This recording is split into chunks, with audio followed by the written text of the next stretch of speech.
Roger Braun, bonjour. Bonjour. Alors vous avez publié aujourd'hui un communiqué qualifiant la circulation alternée de mesure précipitée et inefficace. Or les écologistes critiquent le fait d'avoir attendu et les bouchons sont aujourd'hui, c'est un fait, 2 fois moins nombreux à Paris. Qui a raison?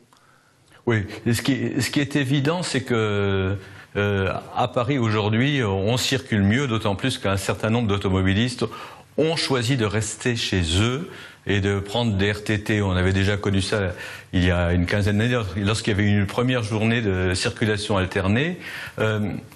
La question est de savoir si cette mesure a des effets sur la pollution et si elle était nécessaire. Enfin, si elle a été prise dans de bonnes conditions. Et à l'ensemble de ces questions, je réponds par la négative, de mauvaises conditions de mise en œuvre, pas nécessaire aujourd'hui et manque de réflexion sur la pollution de fond, le cas échéant, et d'autres types de mesures qu'il faudrait prendre sur le moyen terme. Alors dans ce même communiqué, vous admettez que la pollution automobile représente 18% des particules fines, mais on dit aussi que près des grands axes, on dépasse les 50%. C'est notamment le cas à Paris, ça peut être le cas dans certaines villes alsaciennes.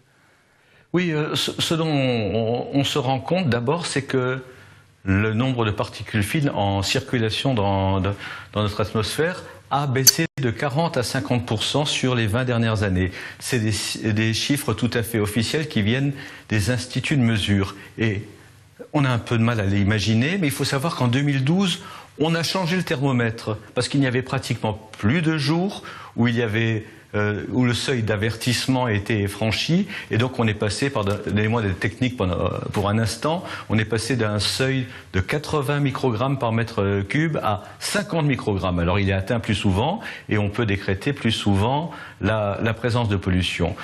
En réalité, le diesel qui est accusé s'est beaucoup amélioré ces toutes dernières années grâce à la présence de filtres à particules. Ce qu'il faudrait, c'est accélérer le changement du parc de façon à ce que les véhicules diesel anciens soient moins nombreux effectivement à circuler à proximité de nos villes. Mais ceci n'a rien à voir avec la circulation alternée où la moitié des véhicules, même des véhicules non polluants, sont brutalement interdits de circulation. Alors, énormément de bouchons ce matin sur toutes les autoroutes alsaciennes, hasard du calendrier. Est-ce que vous pensez que ces questions de circulation auront un rôle déterminant pour certains électeurs dimanche prochain? Alors, c'est vraiment un sujet dont on se rend compte qu'il intéresse beaucoup ce qu'on appelle l'homme de la rue, et donc par définition les électeurs. Et d'ailleurs, l'Automobile Club a choisi d'interroger les candidats des principales formations pour les prochaines municipales et de publier sur son site internet leur point de vue sur les questions de mobilité, de circulation, de stationnement. Et à l'évidence, oui, c'est un sujet qui importe aux électeurs. Et vous allez jusqu'à donner des consignes de vote? Absolument pas. L'Automobile Club est une association à but non politique et nous pensons utile d'informer nos concitoyens.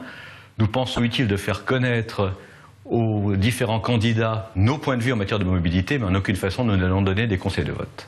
Roger Braun, merci.